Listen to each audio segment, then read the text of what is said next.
assim, na final de 2020, eu já está começar com uma investigação para sinalizar que tem necessidade específica que tem de ensinança relacionada com o emocional, que não pode meio de ensinança inclusiva.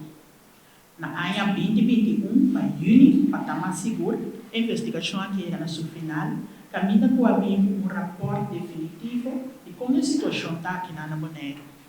Ponto na ressaltante e de segurar a atenção e quando nós como organização de EUZ começamos a mover para pôr cristalizar e meter na aqui para Bonaire está o seguinte. O primeiro ponto está começar a profissionalizar mais e cuidar do time da escola não acaba. É parte de onderwijs zorg da escola não. E de dois pontos que eu quero ressaltar, o EUZ amplia seu serviço na mais de lo qual eu tenho atualmente para acaparar toda a necessidade na tem de cuidado de ensinança. Bana de EC, comecei bem com um especialista por cine, quando me traduzia na pavimento, literalmente, nós promovemos facilidade especial ao pavimento. Para nós mencionar que de verdade não persegue de ensinança regular, caminha por não tem opção para não atualmente na Bonaire. Para dizer que um ponto remarcável também com a saída de investigação aqui.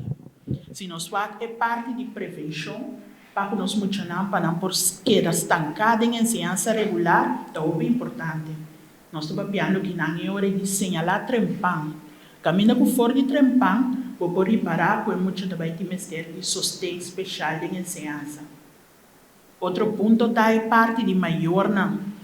É parte de involucrar maior no inteiro trajeto de ensinança. Quão importante é maior não estar no inteiro trajeto de cuidado de nossa ensinança. E também nós temos que ter em conta que parte de trabalhamento junto com cada partners é super importante. Não somente a escola, mas também nós temos que ter outra instância relacionada com o cuidado, relacionada com nós emocional, para assim é cuidado que o emocional tem que ter para portar exitoso de ensinança da sua totalidade.